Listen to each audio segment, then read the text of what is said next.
I can probably adjust up. I can adjust up the podium mic in the back.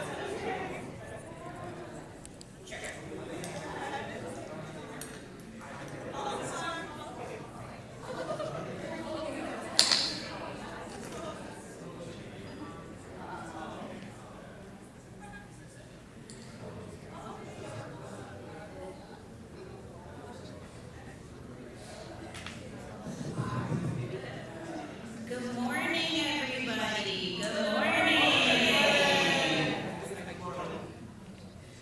I think we've gotten all of our friends from outside, so thank you all for joining us today. Waiting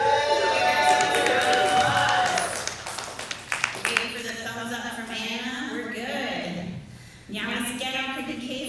I am Seneca Hockland and Polish, and I'm the Hiro Fellowship Coordinator and Civic Researcher with Cornell ILR in Buffalo.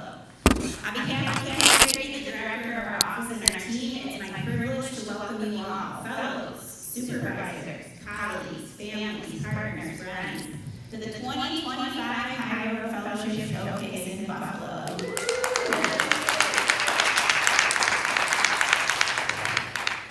I'd like to begin with territorial acknowledgement. In keeping with regional protocol, I'd like to start by acknowledging the traditional territory of Haudenosaunee, honoring the sovereignty of the Six Nations, the Mohawk, Cayuga, Onondaga, Oneida, Seneca, and Tuscarora, and their land where we are situated and where the majority of our work takes place. In this acknowledgement, we hope to demonstrate respect for the treaties that were made on these territories and remorse for the harms and mistakes of both the far and the recent past.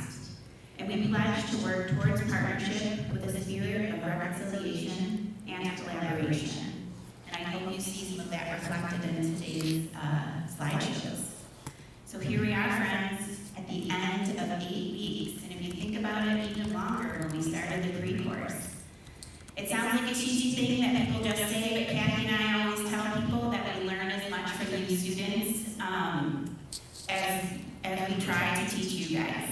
I used to joke about being old, but I actually am old, so now it's not a joke anymore.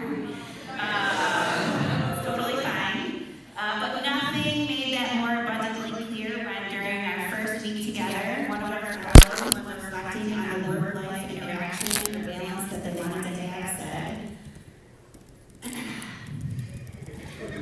"For real, that's low-key giving severance." And it took me, I kid you not, 60 seconds to fully process what actually was said out loud. So I wanted to break it down for our audience a little.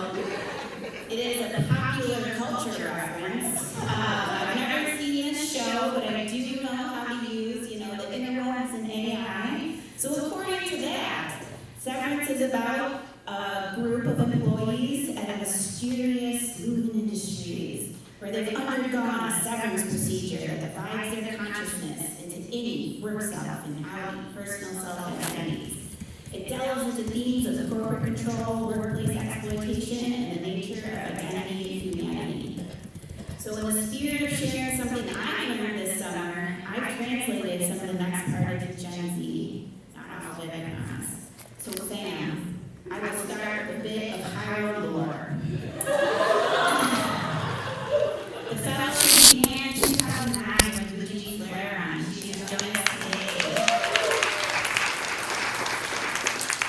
When you question whether one person can really make an impact, in addition to all of the other things Eugenie has done over her lifetime, this fellowship is now graduating its 17th class.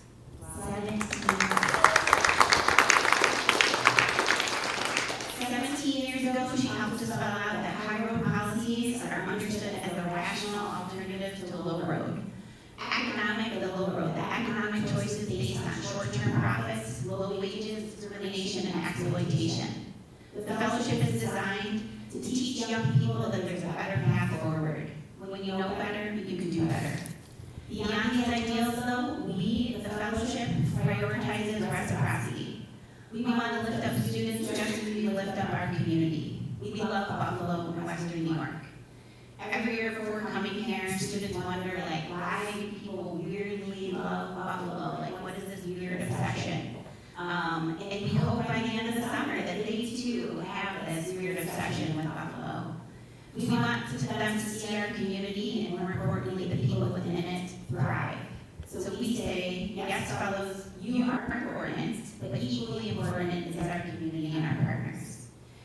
all, in fact, a community of high road builders. So the spirit of community and pushing outside your comfort zone 10% of the time, I'm going to pause for a minute for you to introduce yourself to one of your neighbors.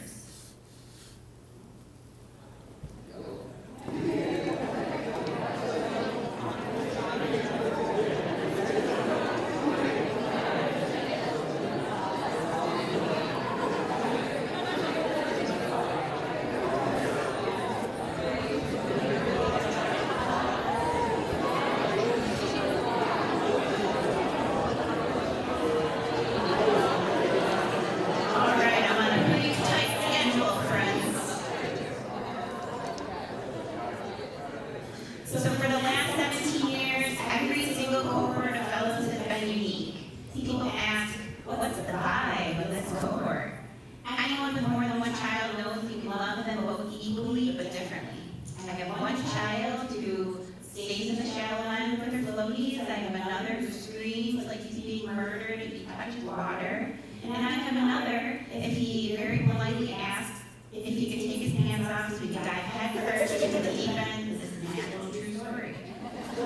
You can love them all differently. So let me gas them up a little bit. These young people are extraordinarily kind. They were low-key giving Tom Holland. In a world of bullies, online, in person, and even some of our elected officials, it's a remarkable thing to see people from very different backgrounds prioritize first finding common ground with one another and then assuming the best of each other. Over the last several years, the world has been a polarizing place, but this group sought to find commonalities and places of synergy all summer. They reflected on a range of issues around how do I incorporate sustainable practices in my own life? What does it mean to be anti-racist? How does my identity change over time? To simpler questions like, what does this art mean to me? How do I go grocery shopping? Why do white people love Bad Bunny? And as someone who can and often does become jaded at the seemingly intractable differences in our social and political landscape, if these students are any indication of the future, I'm hopeful. They're a group that expressed gratitude in innumerable ways. They, as we say, left no trace and always offered to help. I'd like to think that it's a testament to the people who raised them and their support networks. So in the spirit of gratitude, thank you families, partners, and everybody else for sharing your fellows this summer. This summer too, I wrapped up,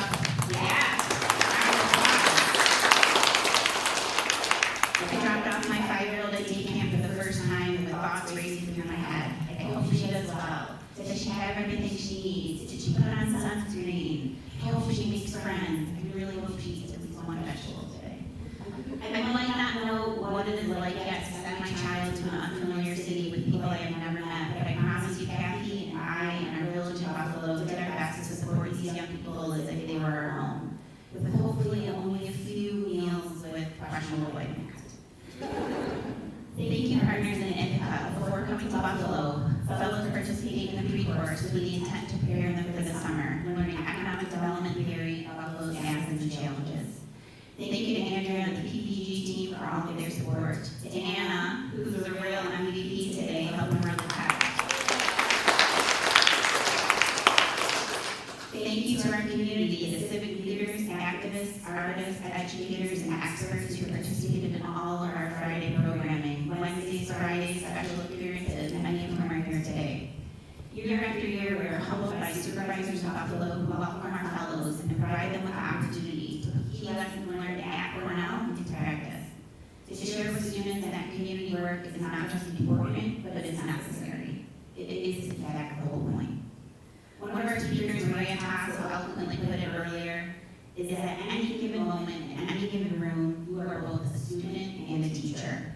There's always something you can share and always something you can learn. Supervisors and partners, we see and appreciate the work you do every single day. We see it, I promise. We recognize there's extra effort that it takes to support the next generation of community change makers.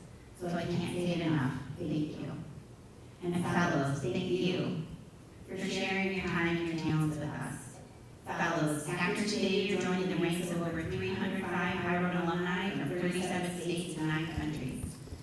This cohort undergraduates from Cornell, Buffalo-Co and honorary UB students who didn't have to be here but chose to present. Shocks me right now. You now become part of a long line of people who choose the high road, who say they care about something bigger than themselves.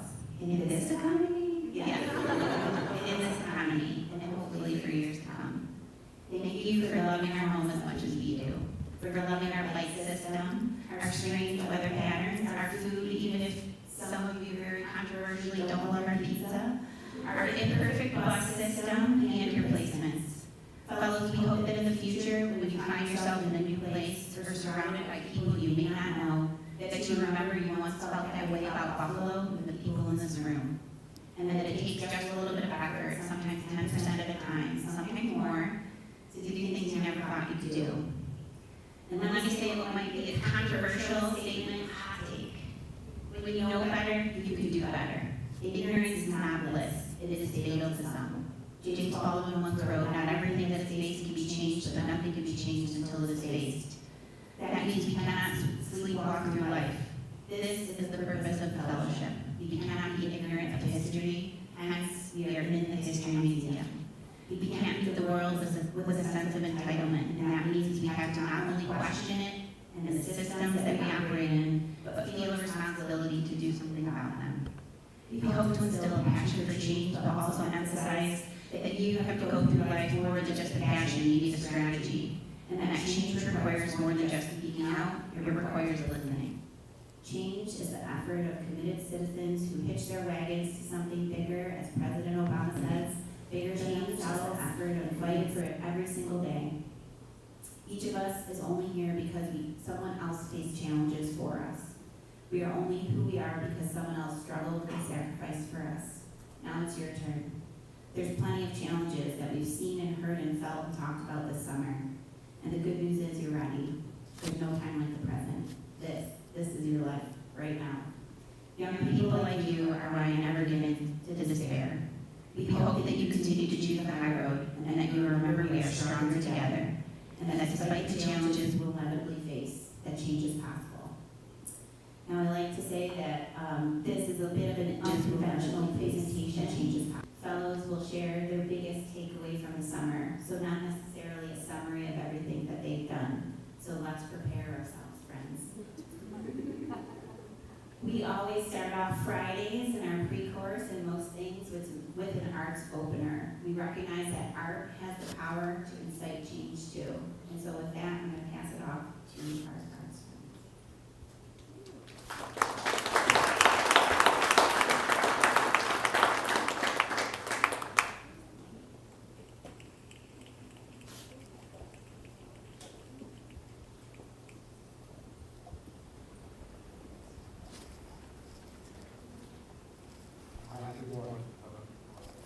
You gotta have both.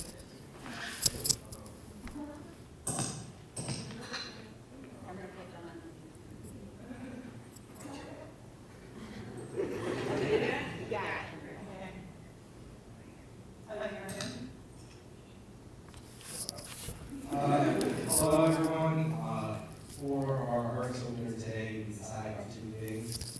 First, we made this collage of all of our great moments this summer. And I think all of us could agree as we go over one of the best parts of this fellowship was the fellowship, getting to know each other. Most of us were strangers. Really even coming into this summer, the pre-course was great to help us familiarize ourselves with Buffalo, but we didn't get to know each other too well during our pre-course. But I think we all have to say that during this summer, we got to know each other very well, and this class is just a great representation of that. Another great representation of Buffalo is this Buffalo. And many of us signed when coming to this museum today. And on Buffalo it says, we can't spell Buffalo without you. Because another thing we all learned about this fellowship was that the community of Buffalo is special. I know Christine was just saying that, why is everyone so obsessed with Buffalo when they come here? But I think we all understand now, the community of Buffalo is like no other. Everyone supports each other, or else we wouldn't be here. All of our organizations work towards the same common goal of helping the community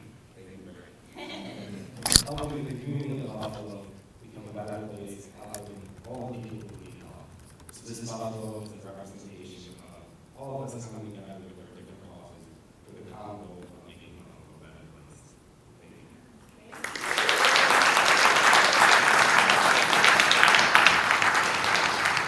And then also on your way out, please make sure you sign up for Buffalo.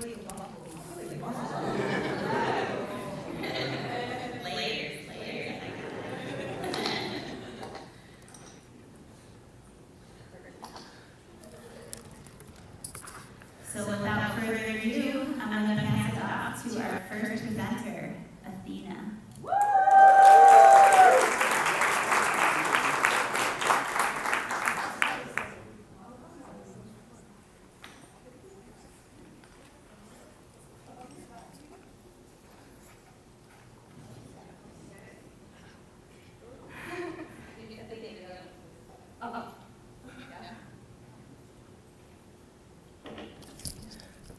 Thank you so much, Ricky.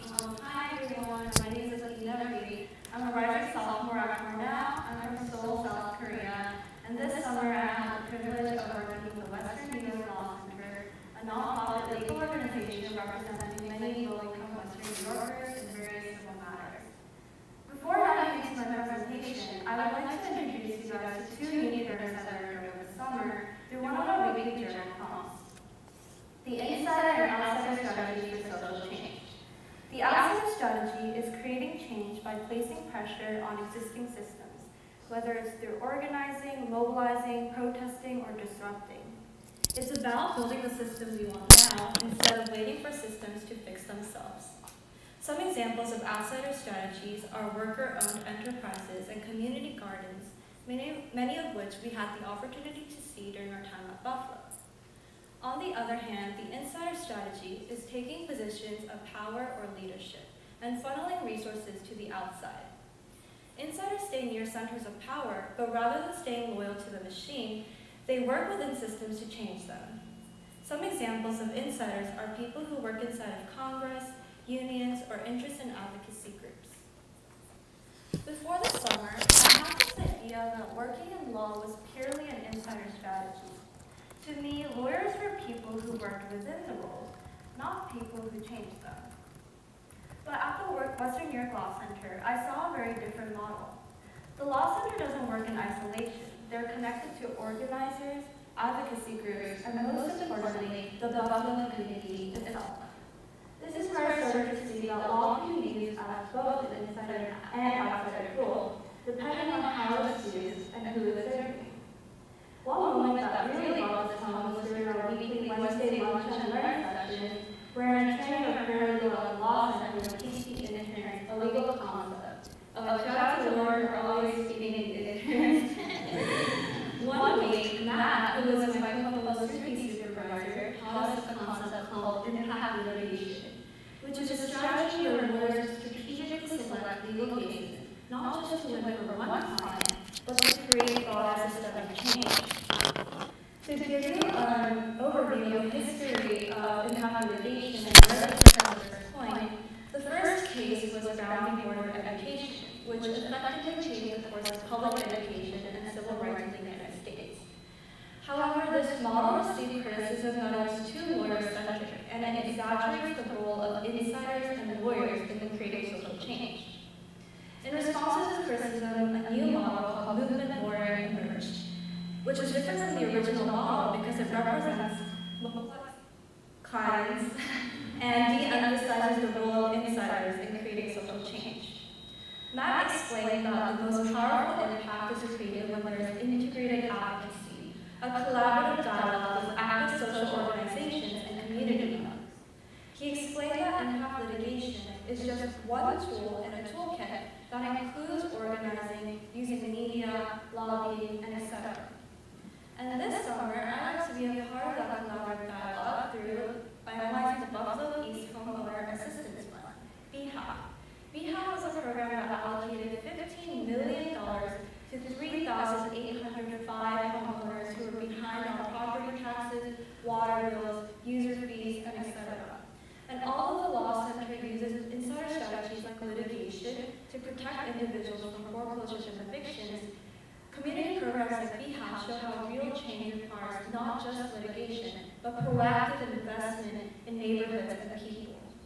And to show you guys some statistics of the outcomes of the program, can I get a drum roll, please? 95% of ECAP recipients currently remain in their homes today because of the and the program led to a significant decrease in foreclosure eligible loans. And although there's still a lot of work to be done, ECAP is very successful in more resources in Buffalo.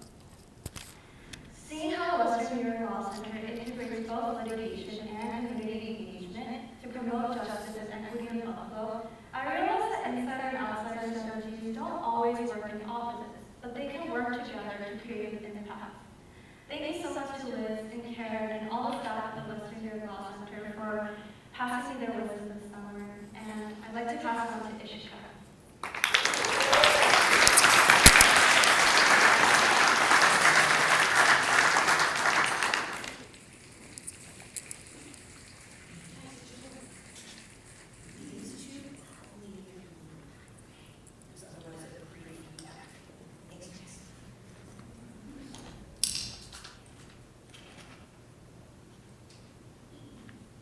Hi, my name is Ishika. I am a rising sophomore at the Cornell ILR School, and this summer I worked at the office of Assemblymember Jonathan Rivera.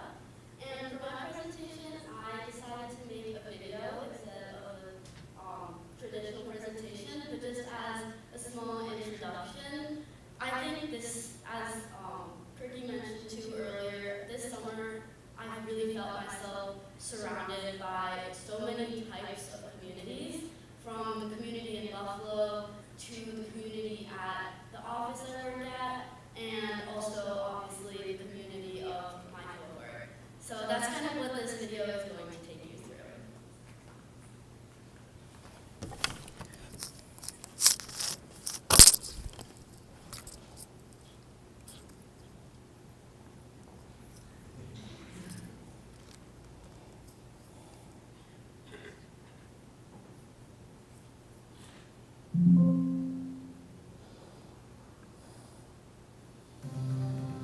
I don't think anyone here would argue that being part of a community isn't good for you. It gives you a sense of belonging, helps you feel supported, and it's just overall good for your mental health.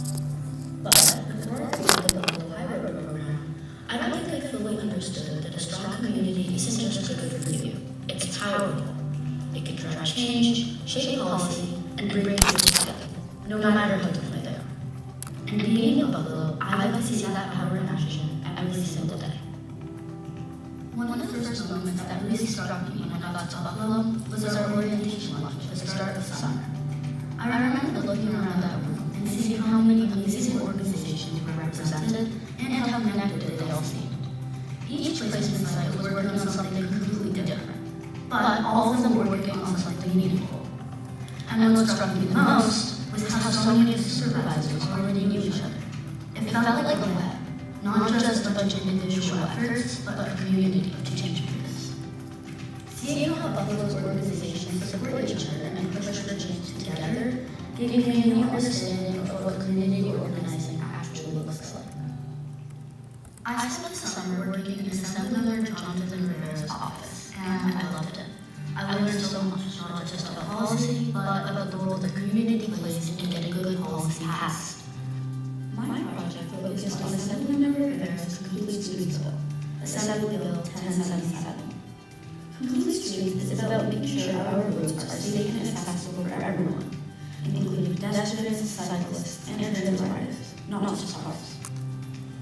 Complete Streets policy do this through requiring construction of features like crosswalks and bike lanes. Assembly Bill 1077 amends New York State's current highway law by requiring the use of complete streets design in resurfacing, maintenance, and pavement recycling projects, which are exempt in the current law. If this bill passed, it would significantly increase complete streets in New York State, making the environment safer for all road users. My job was to research the bill and help develop a strategy to give it a better shot at passing. A big part of that meant identifying organizations across New York State that might support the bill or a future version of it. developing lists, researching advocacy groups, and thinking through how our office could build a real coalition. That process made something really clear to me. An elected official can write legislation, but it's the community that gives it momentum. Government can't do it alone. It needs advocates, nonprofits, organizers, people on the ground who know and care enough about these issues to take a stand. Being part of that process, even in a small way, gave me more faith in what government can do, and a deeper understanding of what it takes to get there. But this summer wasn't just about the communities I worked with. It was also about the community that I found. Coming into the Hybrid Fellowship, I didn't really know anyone, and I wasn't sure what our dynamic would be. But being around people who care so deeply, were passionate, thoughtful, and genuinely good, left a real impact on me.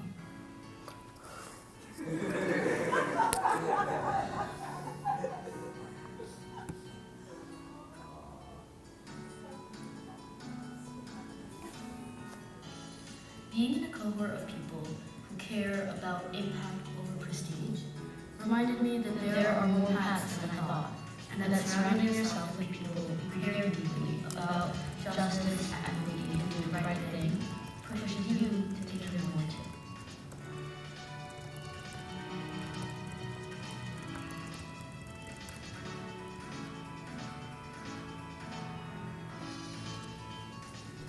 This summer taught me that strong communities don't just make us feel good.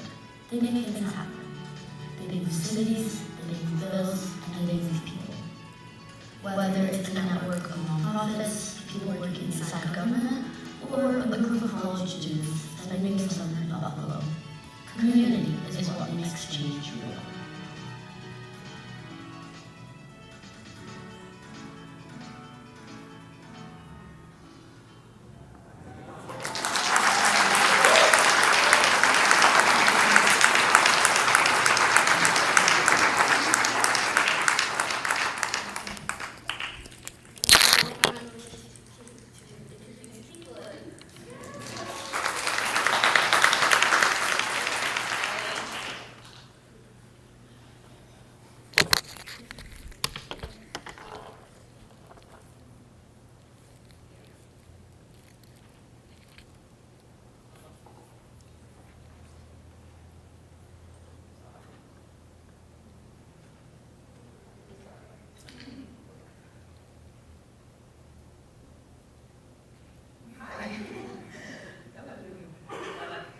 Hello, my name is I am a rising senior in College of Arts and Sciences, studying information science, and from Long Island, New York. And this summer, I was working at a rescue fever in the Cornell ILR Buffalo-Co Lab, more specifically, Good Deeds. And today, I'm going to be talking to you about the whole reason why we're here, the highway, or what I like to call it, the road less traveled. So, coming into Buffalo this summer, the route was pretty simple. I started routing my GPS, right? I decided that I had 3 main points that I had to get to make this summer successful. So, part A was completing my project with Good Deeds. Part B, was studying for the LSAT, and part C was applying for paralegal positions while I was taking time off before law school. The goal at the end was becoming this big data privacy lawyer, working in some big corporate firm, and I don't know, I guess that's like super far down the line. That was the general intention, right? But before I start talking about the latter half of this list, I'm going to talk about my project. So my project was mapping neighborhood change in New York State. And the overall goal of Good Deeds and my project was just helping users, no matter what background they have, and no matter what sort of knowledge they have about data or about their neighborhood, they were able to track this change. They were able to understand this data. And to do that, I cleaned and organized census data, and this data included a little bit over 1,200 variables. Thank you so much, Rusty, for that. And I turned something like this, and this is only a little bit of it, into something like this. And people were able to click on their congressional districts, and they're able to find out way more about where they're from, about maybe they're looking to move somewhere. They're able to find out something about that as well. As I was working on this dashboard, I was having the time of my life. I love my work.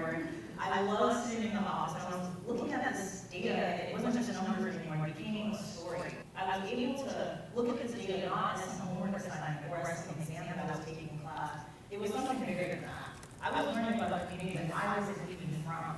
It was awesome. But as I said before, I love my work. Neighborhoods are shifting right before my eyes. Some people were being pushed out, others were seeing an influx of wealth, and I was able to understand the reason behind that. But something was missing, and that was more community interaction. So, this GPS came to a rest stop. It came to a moment of reflection. Like I said before, this is the community office, but I mean, I haven't remembered what it is, so it's okay.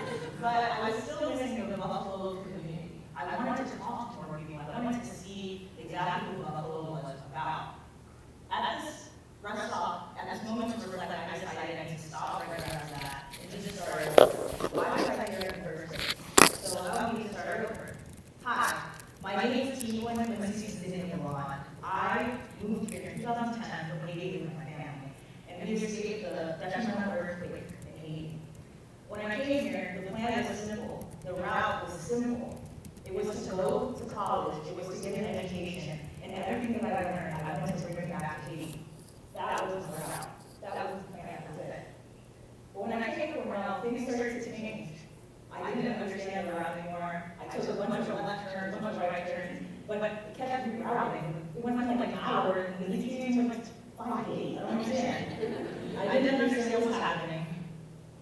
And then for some reason, I decided that I wanted to go into corporate law. I decided that I wanted to help the rich get richer. Something changed. I didn't want to help my community anymore. I wanted to help myself, and I wanted to help the people who were already helping themselves. I came to a fork in the road.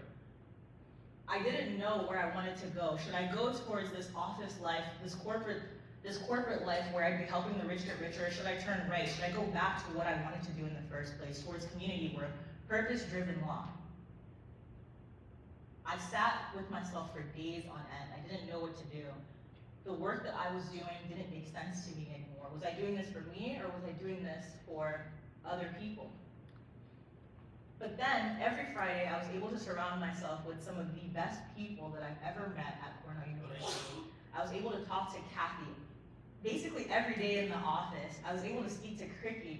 I was able to speak to this was my community. You guys helped me to realize the road that I wanted to choose. I wanted to choose the high road. I didn't want to go towards a corporate life anymore. I didn't want to help the rich get richer. I realized that I loved the work I was doing with data, and that didn't necessarily mean I had to go into data privacy. I could help the unhelped. I could help the people who needed that help. And today I'm choosing the high road, and I hope that we all also continue to take the high road, even outside this fellowship. Thank you, guys.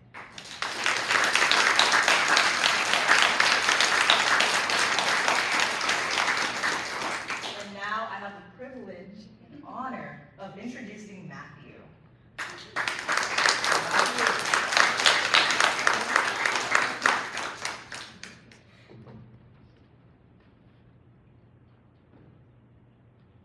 Hi, I'm Matthew Rosenstein, a rising junior at Cornell ILR School, and this summer I worked with Center for Self-Advocacy. And one of my main projects this summer was to transform written self-advocacy workshops into visual presentations with instructor guides. And one of these workshops was focused on person-centered planning, which will be the main focus of my presentation today. But first, I just want to introduce what is self-advocacy, because I realize many of you may not know. In fact, I didn't really know coming into this summer, but it's pretty much the idea that individuals with disabilities have the right to advocate for themselves and make their own decisions in their own life and really have a seat at the table. And self-advocacy is extremely important because up until our very recent history, many individuals with intellectual or developmental disabilities were either locked away, institutionalized, or not allowed to really participate in society at large. So that brings us to person-centered planning, which is really, as the name suggests, that puts the person at the center of the plan. It allows the individual with the disability or the disabilities to lay out their own goals, let the individuals around them know what they want to do and what are their passions in life. And a key to person-centered planning is communication, because many individuals with disabilities communicate in a vast array of different ways. So the people around the individual are called their circle of support. And the circle of support can really include anyone. It can include family, friends, teacher, if you're younger, maybe a job coach or a support staff. Many individuals with disabilities may have a support staff or staff around them to help them with different things they may not be able to do on their own. But what's key with all these people is that they understand how to communicate with the individual, and the individual trusts them to help to tell them what they're passionate about. So now I'm going to share a story that my supervisor Sam told me about, a success story of person-centered planning. So there was an individual who had a form of behavioral autism, and he communicated nonverbally. But thankfully, he had an amazing circle of support around him. And some of the ways this individual communicated were smiling to say yes, not smiling to say no, hitting the table to say yes, not hitting the table to say no. Nonverbal cues like that. And through this person-centered planning, his circle of support communicated with him, and they realized that this individual loved animals more than anything. He was passionate about animals. So they had him work at a llama farm. And once this individual went to work at the llama farm, many of his behavioral issues went away, and he was able to hold a stable job. And this was all because the people around him listened to exactly what he wanted. They didn't think they knew better, or they knew some set plan, some set treatment that helped individuals with behavioral autism. They listened to this one specific person about what he was passionate about and what he wanted to do. And through that, they helped him better than any standard treatment plan or standard set plan could have helped him. So one of our Friday panelists, Brandon Williamson, spoken word artist, poet, storyteller, among many things, he told us as a cohort that whenever you're telling a story, everyone's gonna ask you, so what? Why do you care? Why should I care? Who cares? So this is my so what. So on the left, first off, to explain the pictures, on the left is my other supervisor, Maddie's dog, Nico. He's sort of become our CSA mascot. And then on the right is a picture of Maddie and I. Maddie couldn't be here today, so I wanted to shout her out and include her, because she's amazing. So I'm so passionate about person-centered planning and self-advocacy as a whole, because as an individual with disabilities, I've been told numerous times in my life that by either an administrator, a doctor, or someone else, that they know what's best for me, or they feel this plan is what I need, or other people with this disability have this plan or treatment, so this is what you need to. But that's not how we should treat individuals with disabilities. Every single person's disability presents in a slightly different way, even if it's the same exact disability.